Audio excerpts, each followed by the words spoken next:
అంటే ఎక్కడైనా భగవంతుడు తన అమ్మవారితో ఉంటారు, లక్ష్మీ అమ్మవారితో ఉంటారు. శ్రీకృష్ణ పరమాత్ముడు అక్కడ మాత్రమే కేవలం సోదరితో ఉండేటువంటి క్షేత్రం పూరి. ఫస్ట్ ఈ భూమి పైన అంటే సోదరుడు సోదరి ఉండేటువంటి అత్యద్భుతమైనటువంటి క్షేత్రం పూరి ఫస్ట్. అంటే మనందరం సాధారణంగా అనుకుంటాం ఎక్కడ ఏ క్షేత్రం అంటే అక్కడ మన శ్లోకంలో కూడా సుభద్ర ప్రాణనాథాయ అని, ప్రాణనాథుడు అని ఎవరిని అంటామంటే భర్తనే అంటాం, కానీ అక్కడ ప్రాణంగా ఉండేటువంటి సోదరి ఉండేటువంటి క్షేత్రం అని చెప్పి చాలా పెద్దలు చెప్పినారు.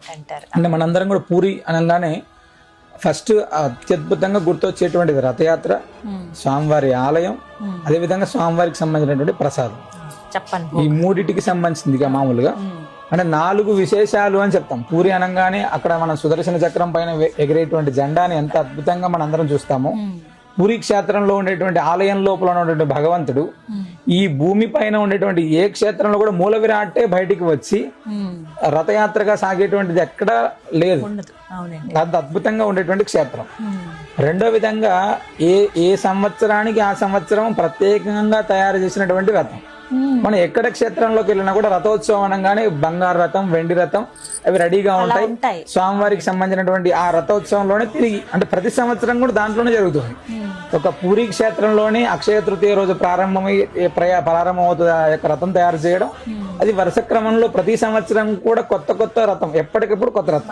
ఫస్ట్ ప్రసాదం కూడా ఏ రోజుకి ఆ రోజు తయారు చేసినటువంటి కుండలు, ఏ రోజుకి ఆ రోజు తయారు చేసినటువంటి ప్రసాదం. అసలు ఎన్ని కుండలో కదా, కొన్ని వేల కుండ, మట్టి కుండతోటి అంటే పచ్చి కుండ అంటాం, కాల్చిన కుండ కూడా కాదు. అంటే భగవంతుడు ఎంత అద్భుతంగా అంటే అక్కడ ఉన్నాడు అని చెప్పడానికి, అంటే భగవంతుడు సాక్షాత్తుగా ఉన్నాడు అని చెప్పడానికి అత్యద్భుతమైనటువంటి నిదర్శనం పూరి క్షేత్రం.